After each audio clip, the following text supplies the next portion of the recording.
जब बंद कमरों की बातें चौराहे पर आ जाती हैं, तब उसका कैसा दुरुपयोग लोग करते हैं, वो हम अयोध्या कांड के 35वें सर्ग में देखते हैं कि हर कोई ऐसे में अपना हाथ साफ करता है, जो मन में आता है बोलता है।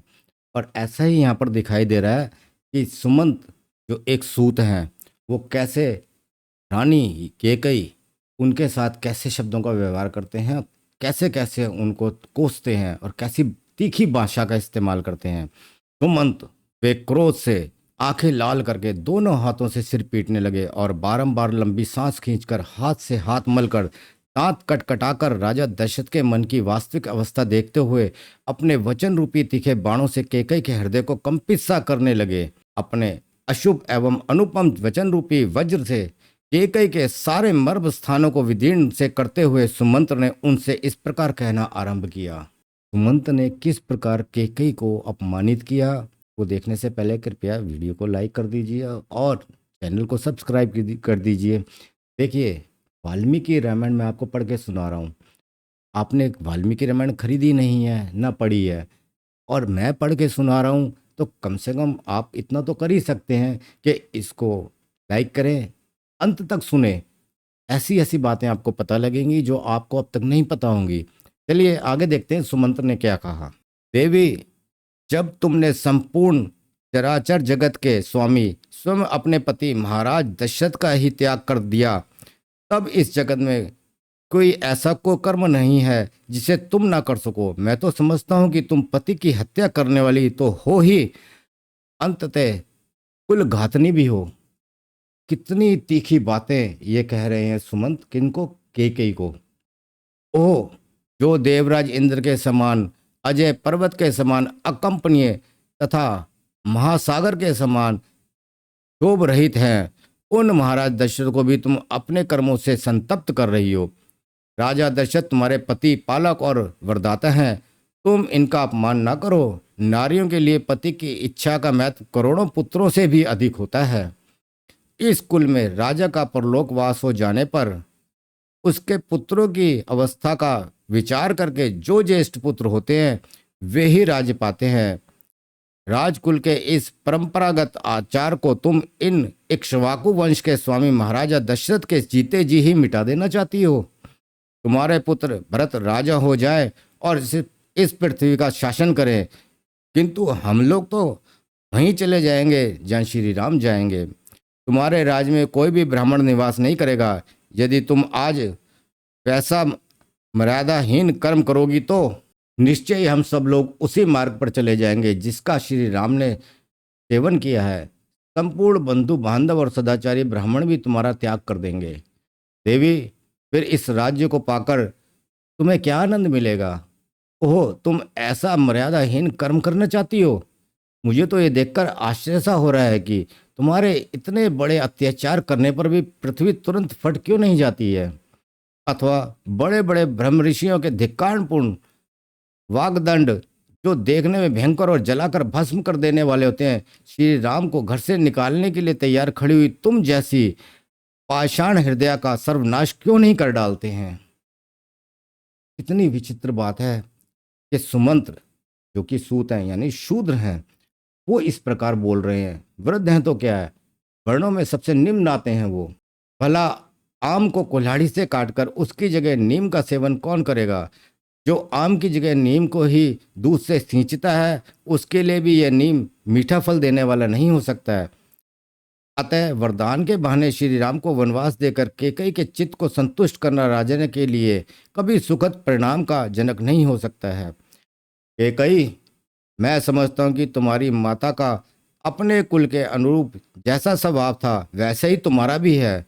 लोक में कही जाने वाली ये कहावत सत्य ही है कि नीम से मधु नहीं टपकता है। ना सिर्फ केकई को, यहाँ तक कि केकई की माँ तक को इन्होंने लांछन दे दिया है। किसने? सुमंत ने। तुम्हारी माता के दुराग्रह की बात भी हम जानते हैं। इसके विषय में पहले जैसा सुना गया है वह बताया जाता है। एक समय किसी वर देने वाले साधु ने तुम्हारे पिता को अत्यंत उत्तम वर दिया था। अब यहाँ पर केकई की माता ने क्या किया था उसका इतिहास सुमंत बता रहे हैं, जिसके आधार पर वही कह रहे हैं कि कैकेयी तुम भी अपनी माँ की जैसी हो। उस वर के प्रभाव से कैकेयी नरेश समस्त प्राणियों की बोली समझने लगे। त्रियक योनि में पड़े हुए प्राणियों को भी की भी बातें उनकी समझ में आ जाती थीं। एक दिन तुम्हारे तेजस्वी पिता शैया पर लेटे हुए थे।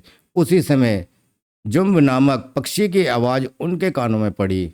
उसकी बोली का अभिप्राय उनको समझने में आ गया, अतः वे वहाँ कई बार हंसे। उसी शैया पर तुम्हारी माँ भी सोई थी। वह यह समझकर कि राजा मेरी हंसी उड़ा रहे हैं, कुपित हो उठी और गले में मौत की फांसी लगाने की इच्छा रखती हुई बोली, सौम्य नरेश्वर, तुम्हारे हंसने का क्या कारण है, यह मैं जानना चाहती हूँ। तब राजा ने उस देवी से कहा, रानी, यदि मैं अपने हंसने का कारण बता दूं तो उसी क्षण मेरी मृत्यु हो जाएगी, इसमें संशय नहीं है। देवी, यह सुनकर तुम्हारी रानी माता ने तुम्हारे पिता कैकेयी राज से फिर कहा, तुम जियो या मरो, मुझे कारण बता दो, भविष्य में तुम फिर मेरी हंसी नहीं उड़ा सकोगे। अपनी प्यारी रानी के ऐसा कहने पर कैकेयी नरेश ने उस वर देने वाले साधु के पास जाकर सारा समाचार ठीक ठीक कह सुनाया। तब उस वर देने वाले साधु ने राजा को उत्तर दिया, महाराज, रानी मरे या घर से निकल जाए, तुम कदापि ये बात उसे ना बताना। प्रसन्न चित्त वाले उस साधु का यह वचन सुनकर कैकेयी नरेश ने तुम्हारी माता को तुरंत घर से निकाल दिया और स्वयं कुबेर के साथ विहार करने लगे। तुम भी इसी प्रकार दुर्जनों के मार्ग पर स्थित हो पाप पर ही दृष्टि रखकर मोहवश राजा से यह अनुचित आग्रह कर रही हो। आज मुझे यह लोकोक्ति 16 आने सच मालूम हुई कि पुत्र पिता के समान होते हैं और कन्या माता के समान। तुम ऐसी ना बनो, इस लोकोक्ति को अपने जीवन में चरितार्थ ना करो। राजा ने जो कुछ कहा है उसे स्वीकार करो। श्री राम का राज्याभिषेक होने दो। अपने पति की इच्छा का अनुसरण करके इस जन समुदाय को यहाँ शरण देने वाली बनो। देवी, यदि श्री राम अपने पिता तथा राजा दशरथ को छोड़कर वन को चले जाएंगे तो संसार में तुम्हारी बड़ी निंदा होगी। इस प्रकार सुमंत्र ने हाथ जोड़कर कैकेयी को उस राजभवन में सांत्वनापूर्ण तथा तीखे वचनों से भी बारंबार विचलित करने की चेष्टा की, किंतु वह टस से मस न हुई। देवी कैकेयी मन में ना तो क्षोभ हुआ न दुख ही। उस समय उसके चेहरे के रंग में भी कोई फर्क पड़ता दिखाई नहीं दिया। यहाँ हैरानी वाली बात यह है कि एक व्यक्ति कैकेयी को यानी राम की माता को इतना सब कुछ कह रहा है, परंतु राम कुछ नहीं बोल रहे हैं कि हाँ भाई, तेरी हिम्मत कैसे हो रही है मेरी माँ को इतना सब कहने की। उधर दशरथ भी खामोश हैं, वो भी नहीं रोक रहे हैं कि तेरा ये अधिकार नहीं बनता कि तू रानी कैकेयी के प्रति ऐसी भाषा का प्रयोग करे। अब देखते हैं कि आगे क्या होता है। तब इक्ष्वाकु कुल नंदन राजा दशरथ वहां अपनी प्रतिज्ञा से पीड़ित हो आंसू बहाते हुए लंबी सांस खींचकर सुमंत्र से फिर इस प्रकार बोले, दूत, तुम शीघ्र ही रत्नों से भरी पूरी चतुरंगिणी सेना को श्री राम के पीछे पीछे जाने की आज्ञा दो।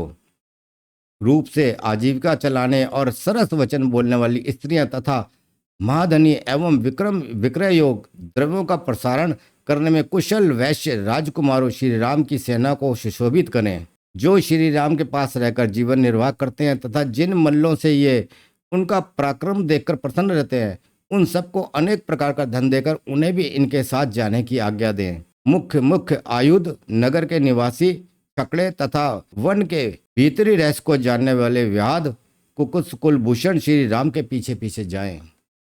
वे रास्ते में आए हुए मृगों एवं हाथियों को पीछे लौटाते, जंगली मधु का पान करते और नाना प्रकार की नदियों को देखते हुए अपने राज्य का स्मरण नहीं करेंगे। श्री राम निर्जन वन में निवास करने के लिए जा रहे हैं, अतः मेरा खजाना और अन्न भंडार ये दोनों वस्तु इनके साथ जाएं। ये वन के पावन प्रदेश में यज्ञ करेंगे, उनमें आचार्य आदि को पर्याप्त दक्षिणा देंगे तथा ऋषियों से मिलकर वन में सुखपूर्वक रहेंगे। महाबाहु भरत अयोध्या का पालन करेंगे। श्रीमान राम को संपूर्ण मनोवांछित भोगों से संपन्न करके यहाँ से भेजा जाए। जब महाराज दशरथ ऐसी बातें कहने लगे तब कैकेयी को बड़ा भय हुआ। उसका मुंह सूख गया और उसका स्वर भी रुंध गया।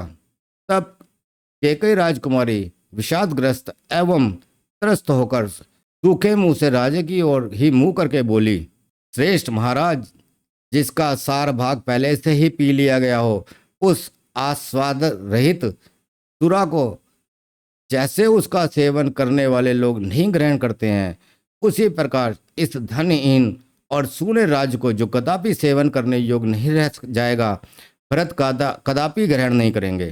कैकेयी लाज छोड़कर जब यह अत्यंत दारुण वचन बोलने लगी, तब राजा दशरथ उस विशाल लोचना कैकेयी से इस प्रकार बोले, अनार्य अहितकारिणी, तू राम को वनवास देने के दुर्भय भार में लगाकर जब मैं उस भार को ढो रहा हूं, उस अवस्था में क्यों अपने वचनों का चाबुक मारकर मुझे पीड़ा दे रही है। इस समय जो कार्य तूने आरंभ किया है, अर्थात श्री राम के साथ सेना और सामग्री भेजने में जो प्रतिबंध लगाया है, इसके लिए तूने पहले ही क्यों नहीं प्रार्थना की थी, अर्थात पहले ही यह क्यों नहीं कह दिया था कि श्री राम को अकेले वन में जाना पड़ेगा, उनके साथ सेना आदि सामग्री नहीं जा सकती है।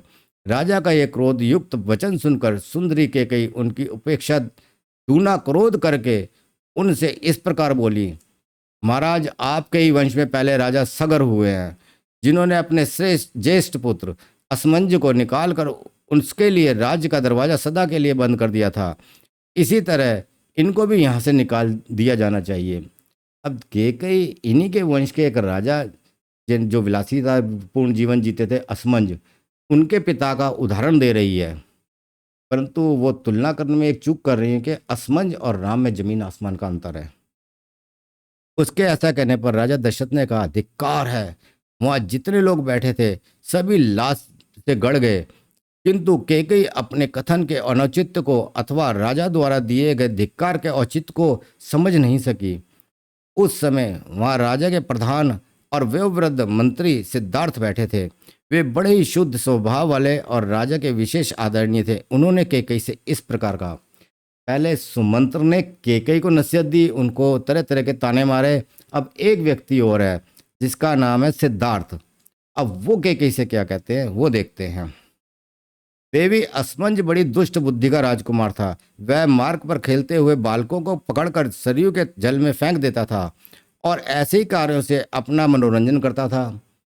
उसकी यह करतूत देखकर सभी नगरवासी कुपित हो राजा के पास जाकर बोले, राष्ट्र की वृद्धि करने वाले महाराज, या तो आप अकेले असमंज को लेकर रहिए या इन्हें निकालकर हमें इस नगर में रहने दीजिए। तब राजा ने उनसे पूछा, तुम्हें असमंज से किस कारण भय हुआ है। राजा के पूछने पर उन प्रजाजनों ने यह बात कही, महाराज, ये हमारे खेलते हुए छोटे छोटे बच्चों को पकड़ लेते हैं और जब वे बहुत घबरा जाते हैं तब उन्हें सरयू में फेंक देते हैं। मूर्खतावश ऐसा करके इन्हें अनुपम आनंद प्राप्त होता है। उन प्रजाजनों की यह बात सुनकर राजा सगर ने उनका प्रिय करने की इच्छा से अपने उस अहितकारक दुष्ट पुत्र को त्याग दिया। पिता ने अपने उस पुत्र को पत्नी और आवश्यक सामग्री सहित शीघ्र रथ पर बिठाकर अपने सेवकों को आज्ञा दी कि इसे जीवन भर के लिए रात से बाहर निकाल दो।